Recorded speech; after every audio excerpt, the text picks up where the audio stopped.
And I'd love to come on and say something to the contrary of what the general opinion is, because that's what I usually do. But in this instance, it is a wretched appointment. It simply screams cut price appointment by the FA. I think they don't want to spend a lot of money. I think they probably tapped up Redknapp, realised his contract at Tottenham was a bit too good, a bit too rich for their blood. And what they've done is they brought in someone who is, with all due respect, a journeyman.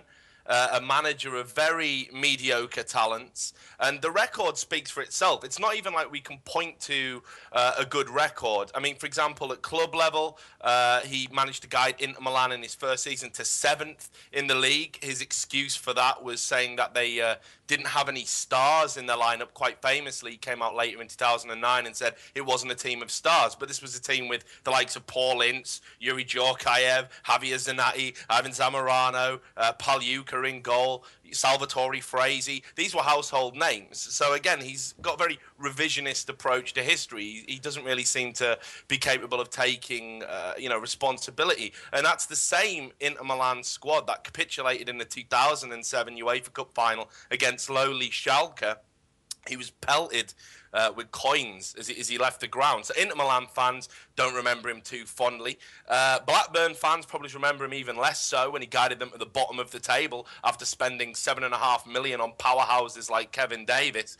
And everyone's got the Liverpool situation fresh in the mind, where for me, he had a disastrous tenure, the lowest points total by the same stage of the season since 53-54 season. So certainly the lowest in the Prem era. I am absolutely baffled as to how he's got the England job. And just to wrap up the statistical analysis of it, he's also had a few appointments internationally. He was at Switzerland, where I think he did, reasonably well, kind of average for what they were. He certainly got them some major tournaments. But at Finland, his other international appointment, he has the worst record, worst win rate of any manager since the turn of the century with that country. So I cannot see what the FA see, because when I look at it in black and white, he is absolutely awful. Yeah, Richard, so that's enough for the plus points. Yeah, exactly. Right, so what about the negative?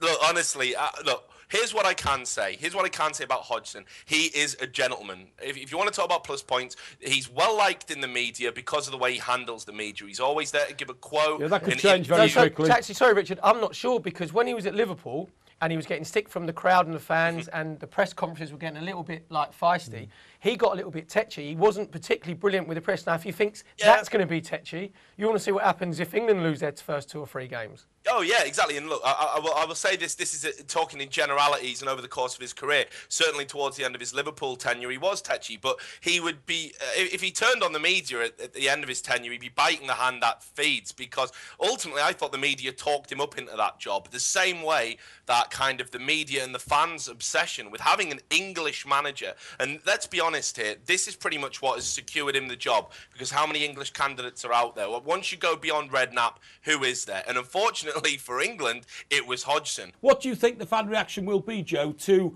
what they've, I beg your pardon, John, to what they've seen today? I think it's going to be apathetic. Because you've seen Perry's reaction. Perry's an England fan. He thinks the whole thing's a bit of a fiasco. Yeah, it is a bit of a fiasco, but we were talking off air.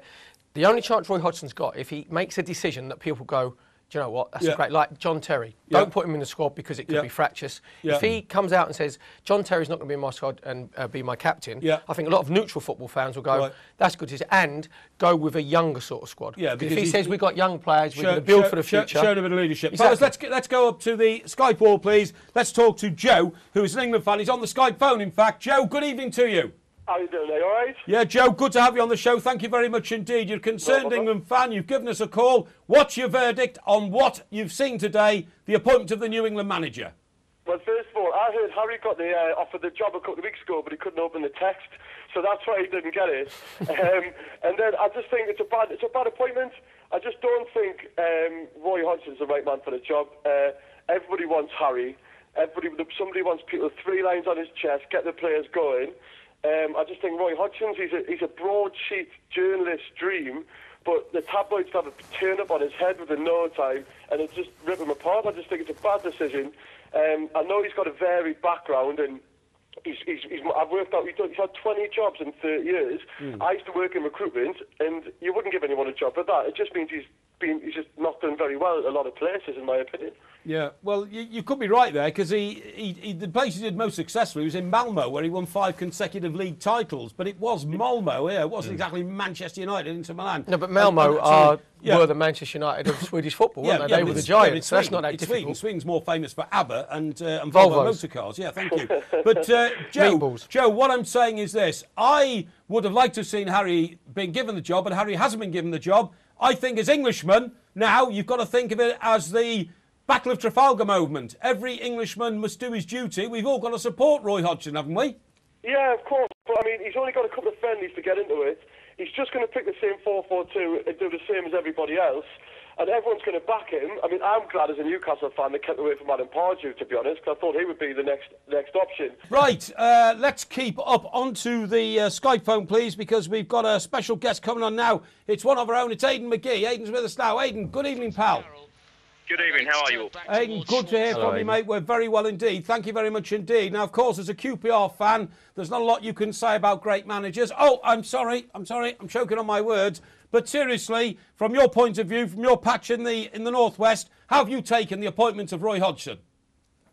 I don't think it's got anything to do with, whereabouts I am in the country. I just think that generally it's a little bit underwhelming. I think that what England need now in the next couple of months is somebody who might have a chance of getting the best out of these players in a tournament. England don't need a coach. I'm sure Roy Hodgson will do good work over a period of time, long term, talking about the next couple of years, maybe. I mean, ultimately the arguments are futile, so I don't think the players are good enough. But if there's one chance for this golden generation that, that some of us call the golden shower, to get one last performance out of them, I think that job, could have been done by Harry Redknapp, not Roy Hodgson. But so yeah, underwhelming. One for the suits, I would say. Aidan, don't you think there's a massive difference between setting your teams up to be difficult to beat and difficult to break down and getting the best out of average players than handling the big egos and the big superstars? Massively. Don't get me wrong, he's done a very good job at West Brom. It's oversimplistic to say he's won as many games as he's lost, because that's a big achievement for West Brom. He doesn't have big players to work with there, but in some ways that's kind of easier. He knows where he stands at the start of the season. He knows the limitation of his players. When he's under pressure to get more out of players who've consistently underperformed at international level despite their reputation, honestly, that's a key thing. I think Harry Redknapp, who has achieved success by playing square pegs in square holes, I think he would have been man to do this. I don't think Roy Hodgson is the man. He may initiate some kind of change over the next 4 years. I'd be staggered if he actually saw out his contract, but as I said, underwhelming, yeah, and as you say, horses for courses, Redknapp would have been the best man for this job. Yeah, but the thing is, now that he has got the job, can't we all stop the debate about who should be the manager and just accept who is the manager, and as a country now get behind him? There's a big call for an Englishman. He's an Englishman. Yeah, you're absolutely right. I mean, look, I'll still be cheering on England. We'll still be hoping they beat Sweden on June the 15th in Kiev, won't we? But even so, when inevitably those players are going to fall short, I mean, maybe I'm a bit negative for saying that, but it's what I believe. It's what I've said all along. Even if Capello had stayed in charge, I'd have said the same thing, because ultimately it comes back to the players, and the same players have been letting us down time and time again. But yeah, you're right, we do have to get behind them. Stay ahead of the game with Sports Tonight Live. Don't miss a thing. Subscribe to our YouTube channel.